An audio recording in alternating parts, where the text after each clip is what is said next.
पत्तों के ऊपर सफेद कलर के धब्बे बन जाते हैं। यहाँ तक कि पत्तों पर ही नहीं, शाखाओं पर और तनों पर भी ये धब्बे दिखाई देते हैं। जमीन के ऊपर का जो पौधे का भाग होता है वहां पर ये धब्बे आपको देखने को मिलते हैं। इसका सबसे बेस्ट फायदा यही है कि इसे आसानी से पहचाना जा सकता है। दोस्तों, जब भी पत्तों के ऊपर सफेद कलर के धब्बे दिखाई देते हैं, टहनियों पर या फिर तनों पर सफेद कलर के धब्बे दिखाई देते हैं, तो समझ लीजिए कि उसमें आपके पाउडरी मिल्ड्यू रोग लग चुका है। जी हाँ दोस्तों, पाउडरी मिल्ड्यू रोग की पहचान कैसे करें, पाउडरी मिल्ड्यू रोग को कैसे नियंत्रित करें, कौन कौन से प्रतिरोधी किस्में लगाकर इसका नियंत्रण किया जा सकता है, और साथ ही दोस्तों इसके जैविक नियंत्रण में कौन से तरीके अपना जा सकते हैं, सारी वीडियो में जानकारी दी जाएगी। वीडियो को आप पूरा जरूर देखें। नमस्कार दोस्तों, मैं अर्जुन पाटीदार, आप देख रहे हैं डेली मंडी अपडेट यूट्यूब चैनल।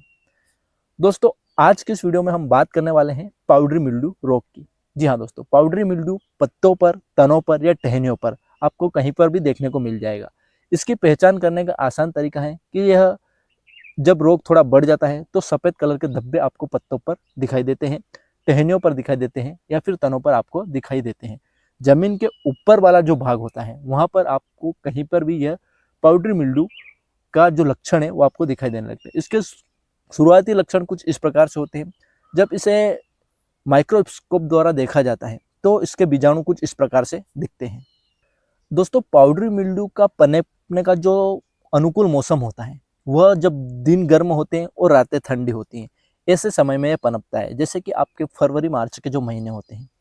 इसके साथ ही दोस्तों आपका 20 से 30 डिग्री का टेम्परेचर और लगभग 95% के आसपास की आर्द्रता का संयोग बनता है, तब यह पाउडरी मिल्ड्यू रोग पनपता है।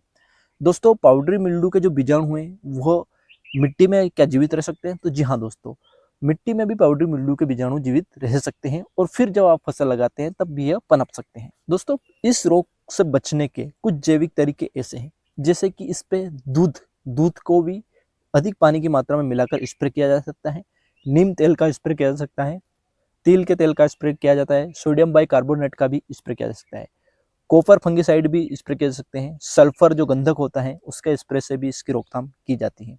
लेकिन दोस्तों, यह जो प्रयोग है यह रोग की शुरुआती अवस्था के लक्षण में ही प्रयोग करना चाहिए। जब रोग अधिक पनप जाता है तो हमें रासायनिक तरीकों के फफूंदनाशकों का उपयोग करना पड़ता है। तो जब रोग कम मात्रा में हो तो कुछ इस प्रकार के तरीके अपनाकर इस रोग का नियंत्रण किया जा सकता है। रोग को नियंत्रित करने के लिए हमें कॉन्टैक्ट प्लस सिस्टेमिक एक्शन वाले फंगिसाइड का उपयोग करना चाहिए, और जब रोग नहीं लगता है और रोग से बचाव के लिए हमें सिस्टेमिक एक्शन वाले फंगिसाइड का उपयोग करना चाहिए। अब दोस्तों, कुछ इस प्रकार के फंगिसाइड है जिनका स्प्रे कर आप इस रोग को पनपने से रोक सकते हैं, इस रोग का नियंत्रण भी कर सकते हैं। जो आइजोल एजोल ग्रुप के जो फंगिसाइड है, जैसे कि प्रोपिकोनाजोल, हेक्साकोनाजोल, डाइफेनाकोनाजोल, इस प्रकार के जो साल्ट हैं वो इस रोग को नियंत्रित करते हैं। साथ ही दोस्तों एजेक्सोस्ट्रोबिन, पायराक्लोस्ट्रोबिन आदि प्रकार के फंगिसाइड भी इस रोग का नियंत्रण करते हैं। तो दोस्तों, कुछ इस प्रकार के फंगिसाइड आप स्प्रे करके इस रोग को नियंत्रित कर सकते हैं, और कुछ इस तरीके को अपनाकर पाउडरी मिल्ड्यू का नियंत्रण आप आसानी से कर सकते हैं। दोस्तों, इस वीडियो में हमने पाउडरी मिल्ड्यू डिसीज की कुछ बेसिक जानकारियां दी हैं। जो आपको अच्छी लगी हो तो वीडियो को लाइक कर दीजिएगा, चैनल पर पहली बार है तो सब्सक्राइब करके बेल आइकन को प्रेस कर दीजिएगा। ध्यान रखें दोस्तों, पाउडरी मिल्ड्यू रोग के लक्षण पहले से आप पहचान कर ही उनका नियंत्रण करना शुरू कर दें। रोग का प्रकोप अधिक होने पर फसल को यह बोना रख सकता है और उत्पादन को घटा सकता है, और रोग का प्रकोप अधिक होने पर इसे नियंत्रित नहीं किया जा सकता।